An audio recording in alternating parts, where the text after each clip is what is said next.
Eto na ang bagong trade proposal galing sa Bleacher Report patungkol sa Golden State Warriors at sa Brooklyn Nets. Matatanggap rito ng Golden State Warriors si Michael Porter Jr., Haywood Highsmith at bilang kapalit, matatanggap naman ng Nets sina Kuminga, Moses Moody, Buddy Hield at 2028 first round pick at 2030 first round pick swap. Parang maraming pinakawala ng Golden State Warriors dito mga idol pero base lamang po yan sa magandang inilalaro sa ngayon nitong si Michael Porter Jr. Mataas sa kanyang numero, mataas sa kanyang value.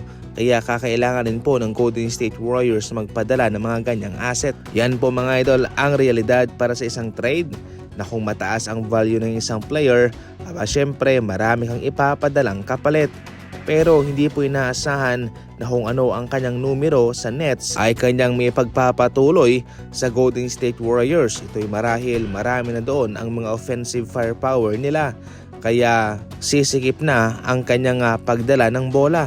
Ibig sabihin nito ay liliit po ang kanyang numerong kinakamada. Para sa inyo mga idol, ano ang komento ninyo sa proposal na ito ng Bleacher Report? Comment lang. Ito naman ang naging kasagutan ni LeBron James patungkol sa isang katanungan na kung paano ba niya napapanatiling produktibo ang kanyang sarili kahit na maliit lamang minsan ang ibinibigay sa kanyang minuto. Ayon pa mismo kay LeBron James, I don't have any holes in my games, so it helps to be able to do whatever the team needs in that particular moment. Ang ibig sabihin ng sinabi ni LeBron James na wala siyang butas sa kanyang laro ay dahil nakaka-adapt siya bilang isang basketball player. Nakikita niya kung ano ang kailangan ng kanyang kupunan sa ganyang sitwasyon at iyon ay kanyang naibibigay naman. Eksperto na sa mga ganyan itong si LeBron James sa kitagal-tagal niya sa NBA. Syempre, expected na ang mga ganyang sitwasyon ay kanyang nasasanay na. Sa ngayon nga, sa kanyang edad na 41 years old, siya ay nag-average ng 21 points, 5.2 rebounds, 6.7 assists mga idol sa loob ng 17 games para sa Los Angeles Lakers.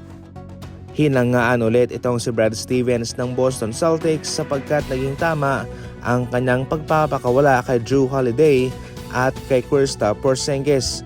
Sa ngayon nga mga idol, sa kanila mga kupunan, itong si Jrue Holiday ay nakapaglaro lamang ng 12 games. Samantalang si Kristaps Porzingis 15 games lamang sa Atlanta Hawks. Mayroon silang dinaramdam na injury mga idol at kaya naging limitado po ang kanilang mga laban. Pero sa Boston Celtics, naging healthy po ang dalawang ito. Kaya ayon pa mismo sa mga fans, wow, parang nalaman na in advance ni Brad Stevens na ito'y mangyayari. Kaya ba ito'y kanilang pinakawalan? Kaya ba ito'y kanilang i-trade? Sa kadahilanang heto na ang mangyayari. So far mga idol ay wala po talagang kalam-alam si Brad Stevens patungkol sa mga ganyan. Bale sa puntong ito, ay sinuwerte na naman itong Boston Celtics na sila'y nakaiwas sa mga gantong pangyayari.